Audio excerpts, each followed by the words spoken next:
Assalamualaikum warahmatullahi wabarakatuh. Anak-anakku semuanya, pada hari ini kita akan membahas tentang ketentuan sholat fardu 5 waktu. Adapun materi kita pada hari ini, kita akan membahas yang pertama tentang ketentuan waktu sholat 5 waktu. Yang kedua, dalil-dalil waktu sholat 5 waktu. Yang ketiga, kita akan membahas waktu-waktu yang diharamkan melakukan sholat. Yang keempat, kita akan membahas tentang gerakan-gerakan dan bacaan-bacaan sholat. Adapun tujuan pembelajaran kita pada hari ini, yang pertama, siswa dapat melaksanakan sholat 5 waktu dengan tertib pada waktunya dengan istiqomah. Yang kedua, siswa dapat membiasakan sikap tertib dan disiplin sebagai implementasi dari pengetahuan sholat fardu 5 waktu dengan baik. Yang ketiga, siswa dapat menjelaskan ketentuan waktu-waktu sholat fardu 5 waktu dengan benar. Yang keempat, siswa dapat menunjukkan dalil-dalil waktu sholat 5 waktu dengan baik. Yang kelima, siswa dapat mengidentifikasi waktu-waktu yang dilarang atau yang diharamkan untuk melakukan sholat. Yang keenam, siswa dapat mendemonstrasikan sholat fardu 5 waktu sesuai dengan ketentuan.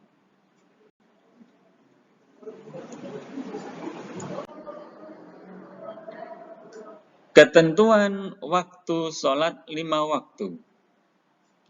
Waktu sholat adalah waktu di mana umat Islam diwajibkan melaksanakan sholat 5 waktu berdasarkan waktu yang telah ditentukan oleh agama. Adapun waktu sholat 5 waktu adalah sebagai berikut. Yang pertama, sholat zuhur. Awal waktunya yaitu setelah tergelincirnya matahari. Sedangkan akhirnya sholat zuhur yaitu bila bayang-bayang suatu benda telah menjadi sama dengan bayang-bayang benda itu sendiri. Yang kedua, sholat asar. Awal waktunya yaitu bila bayang-bayang setiap benda telah menjadi sama dengan bayang-bayang benda itu sendiri dan lebih sedikit. Sedangkan akhirnya sholat asar yaitu sampai terbenamnya matahari. Yang ketiga, sholat maghrib. Awal waktunya yaitu mulai terbenamnya matahari. Sedangkan akhirnya yaitu terbenamnya mega merah. Yang keempat, sholat isya. Awal waktunya sejak terbenamnya mega merah. Akhirnya waktu sholat isya yaitu terbitnya fajar shodiq. Yang kelima, sholat subuh. Awal waktunya yaitu mulai terbitnya fajar shodiq sampai terbitnya matahari.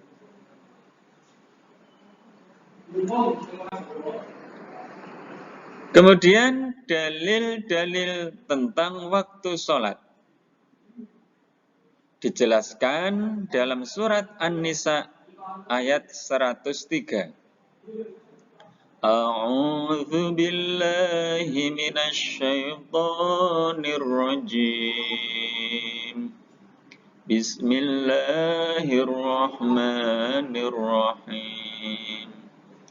فَإِذَا قَضَيْتُمُ الصَّلَاةَ فَاذْكُرُوا اللَّهَ قِيَامًا وَقُعُودًا وَعَلَى جُنُوبِكُمْ فَإِذَا اطْمَأْنَنْتُمْ فَأَقِيمُوا الصَّلَاةَ إِنَّ الصَّلَاةَ كَانَتْ عَلَى الْمُؤْمِنِينَ كِتَابًا مَّوْقُوتًا.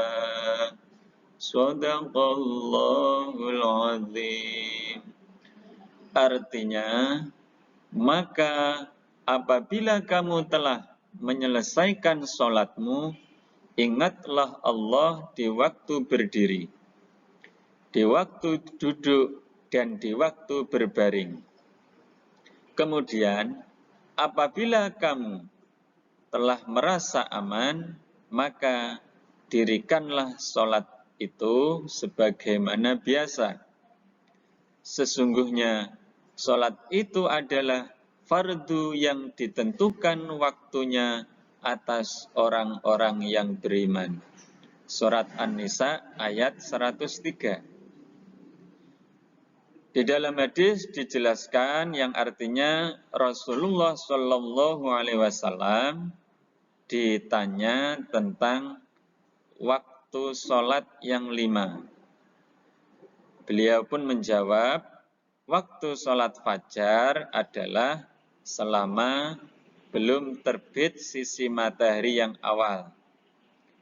Waktu sholat zuhur apabila matahari telah tergelincir dari perut bagian tengah langit selama belum masuk waktu asar. Waktu sholat asar selama matahari belum menguning dan sebelum jatuh tenggelam sisinya yang awal. Waktu sholat maghrib adalah bila matahari telah tenggelam selama belum jatuh syafaq, dan waktu sholat adalah sampai tengah malam. Hadis yang diriwayatkan oleh Imam Muslim. Kemudian waktu-waktu yang diharamkan melakukan sholat. Yang pertama, ketika terbit matahari hingga sepenggalah, yaitu lebih kurang 60 menit sesudah matahari terbit. Yang kedua, ketika matahari istiwa atau berada di tengah-tengah langit, waktunya hanya sebentar dan tidak lama, selain hari Jumat hingga tergelincirnya matahari. Yang ketiga, ketika matahari kekuning-kuningan hingga terbenam. Yang keempat, sesudah sholat subuh hingga matahari terbit dan naik sepenggalah. Yang kelima, sesudah sholat asar hingga terbenamnya matahari. Kemudian gerakan dan bacaan sholat.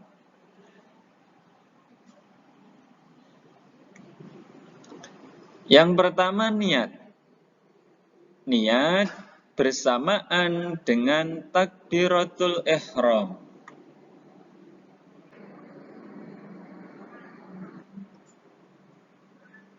Dengan membaca Allahu Akbar. Kemudian meletakkan tangan kanan di atas tangan kiri, di bawah dada, di atas pusar.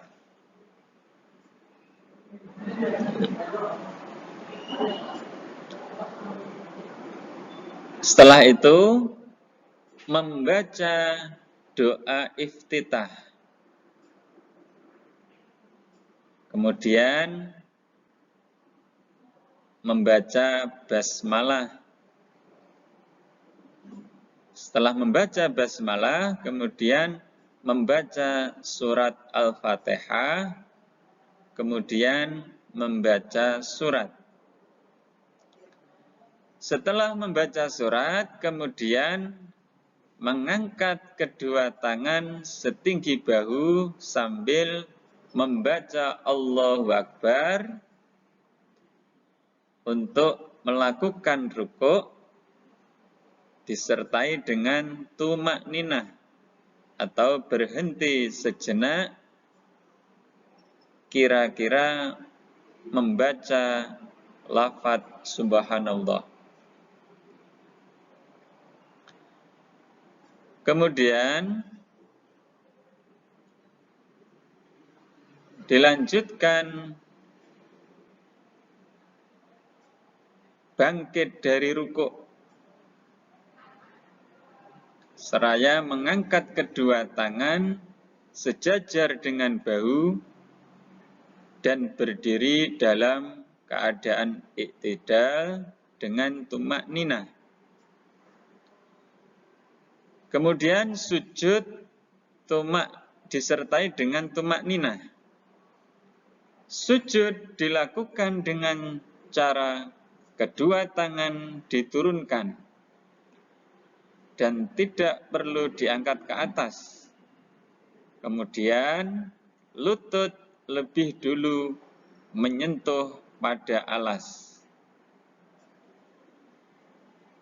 Kedua tangan menyentuh pada alas, antara dahi dan hidung menyentuh pada alas, kaki diangkat seperti menjijit, kedua tangan untuk laki-laki agak dibuka, namun bagi perempuan tidak perlu dibuka.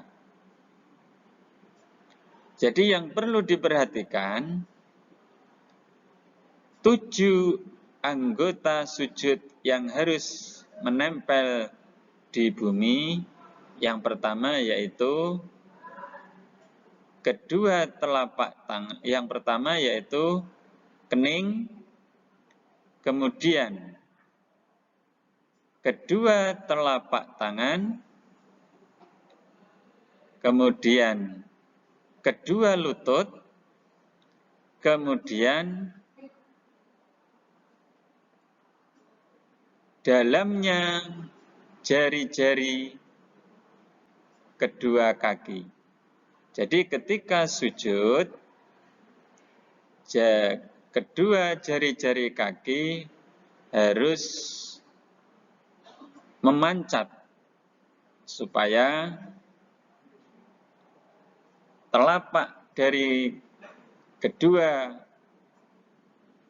jari-jari kedua kaki bisa menempel ke bumi. Yang ke-10, duduk di antara dua sujud disertai dengan tumakninah.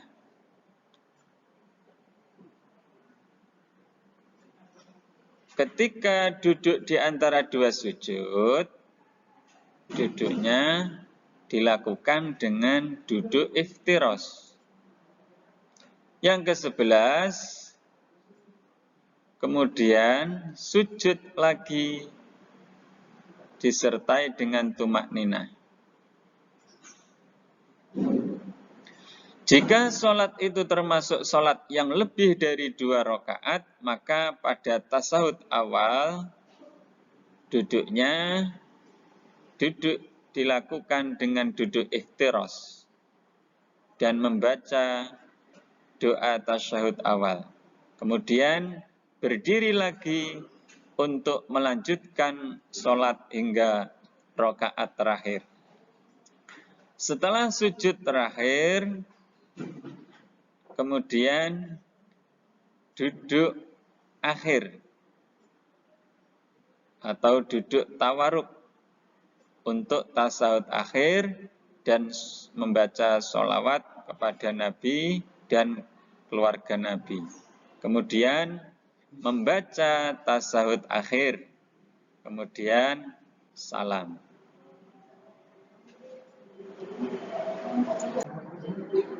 Sekian, terima kasih. Semoga bermanfaat. Amin ya rabbal alamin. Wassalamualaikum warahmatullahi wabarakatuh.